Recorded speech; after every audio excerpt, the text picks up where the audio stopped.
Hey guys, and welcome back to Let's Play Twilight Princess. We left off here with the Gorons, and we're getting ready to head into their sacred mines here in order to rescue their patriarch Darbus. So the area we're being introduced to right now is the Goron Mines. It's the second dungeon in the game. It's basically like Death Mountain and the Fire Temple from Ocarina of Time sort of pushed together into one. But it's not really that complicated. It's actually pretty cool. So we're gonna get to do a lot of neat stuff in here. Anyway, let's head forward. There's a lot of lava everywhere, so try not to jump into it. And let's wait for it. There we are. Okay, so got some boards here. Break them. Go ahead and break these too while you're at it. So once you put on the iron boots, you'll press down this switch, which will stop the fire coming from there. You gotta be pretty quick about it, though, especially with the scene taking place. You don't really have a whole lot of time to wait around before the fire comes back on again. So let's skedaddle on up here. I hate this one because you have to like turn around and go back across it again. Whoa. Alright, so we've got a guy here where you can actually use your shield attack and shoot that back at him. And somehow it magically hits him and kills him. But I wouldn't be surprised if that was the only time I ever used the shield attack for that function. Alright, so let's head on over here. Oh crap, I knew I got hit by that. I ran straight into it. Open this chest here and we get 20 rupees. So that's pretty nice. We're actually going to need quite a few rupees again here. Because after this dungeon is over, I want to end up with 220, I believe. So, you know, we need to get cracking on things. Actually, before I step on that switch, I want to come over here and... where is it? There it is. I want to take out that thing so I don't run into it while I'm running. And, alright, let's press this switch down now. Turns off that fire way down there. So we need to really get moving.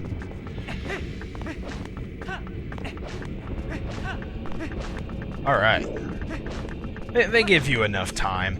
And if you really need the extra time, you can always skip that scene where it shows the fire being turned off. Or, I mean, if you do it like a second time, then it doesn't even show that scene, and you get, you know, like 5 extra seconds to do it, so...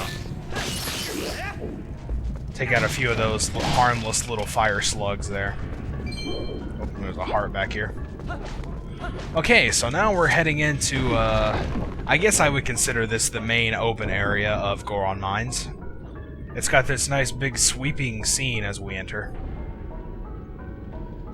You don't really spend a whole lot of time in here, but it's basically like the junction to everything, if you get what I mean. So let's climb up this thing. Be careful not to fall off, because you can't fall into that lava, so... You want to come down this way to the right side first. Be a few little guys around here that you can take care of. Alright. I'm doing this very efficiently. That was pretty quick. You open this chest here and you get the first small key. Alright. I'm just gonna search for rupees real quick. Hey, there's a blue rupee. Just in case you forgot. Ah, that's never gonna get old, is it? So now we just gotta head back. That's all that little path was there for, was for us to get that key. And now jumping across these things, just wait till they rotate, jump on them, and repeat for the second one. Really not that hard, but I mean, I guess if you were really impatient, I could see where you would just go straight across and end up falling in the lava, so... Just take your time, you'll be alright. Now in this room we have a new enemy, at least new in this game. It's pretty familiar for anyone who's played anything else in the series. We have the Dodongos. As usual, circle around and hit their tails. The good thing is the targeting automatically switches over to their tail whenever you run around the backside of it. So you don't have to, you know, manually disengage your lock-on and try to target its tail. Just hit it. I think, yeah, you can hit it like 3 times before it turns around. Oh, hit him in the face there. Alright, now we need to be heading over to this side. Let's kill this guy real quick.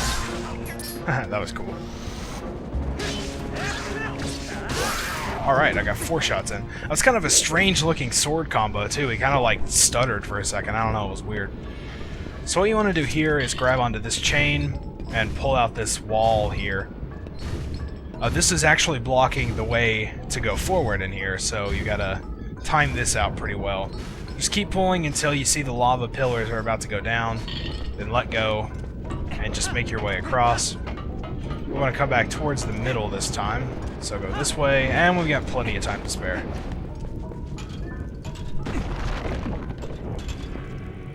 So this room we get to experience our first look at the Iron Boot's secondary function. Or I guess it might be its primary function, but it is a function of the Iron Boots anyway.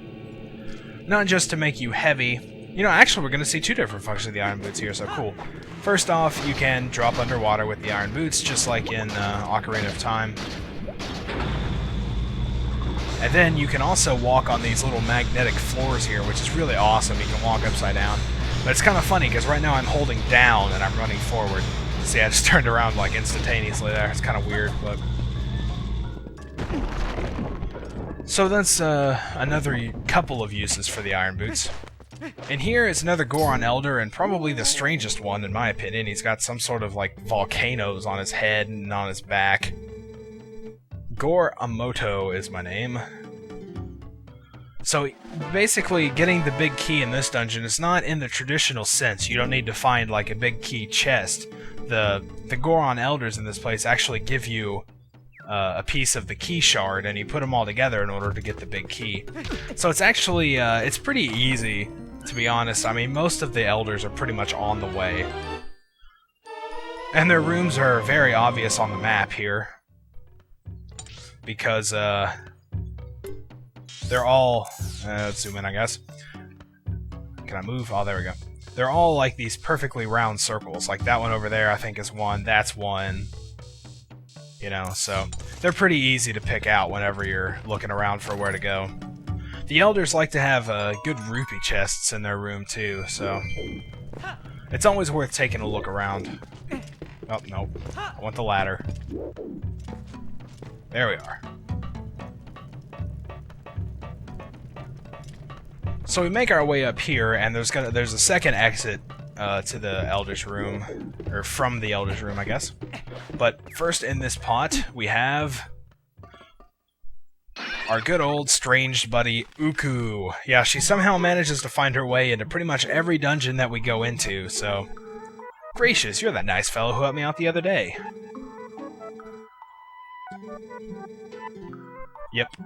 So she can actually be useful in this dungeon if you haven't picked up the Hylian Shield, like if you didn't have enough money in order to get it the first time around, and if for some reason your Orden Shield burns, you can just use her to warp out, go buy yourself a new shield, and there you go.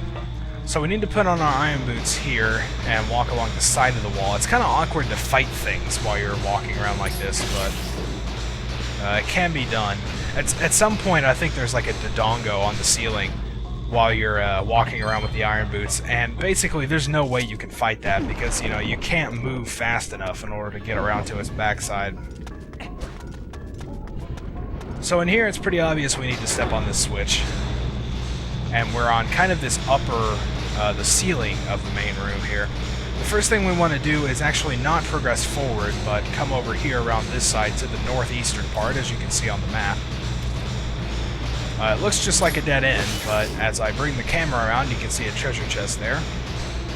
And if you haven't guessed, that treasure chest is pretty important. And just drop off whenever you feel like you're over the platform. Open the chest, and we get our first piece of heart in the dungeon. There's 2 in this dungeon again, much like there was in the Forest Temple. And they're actually easier to find, in my opinion, than the ones in the Forest Temple. They're pretty much just sitting out in the open. Alright, let's turn around here. So isn't this awesome? I mean, we get to walk upside down on the ceiling. You know, I mean, don't get me started on how, like, logically this could never happen. You know, I mean, video game logic here. If the Like, if the magnetic attraction of the boots to the ceiling is strong enough that it literally holds Link onto it, so that gravity doesn't pull him down, how would he be able to walk? You know, he'd have to be freakishly strong to pull those boots up in order to walk, but... well, you know. It's a video game, who cares, right? It's just awesome that we get to walk on the ceiling. Just take that and be happy with it. So, yeah, this is incredibly slow. But, I'm running out of time, too. I'll probably just be speeding this up here. Unless I can make it to the door in time.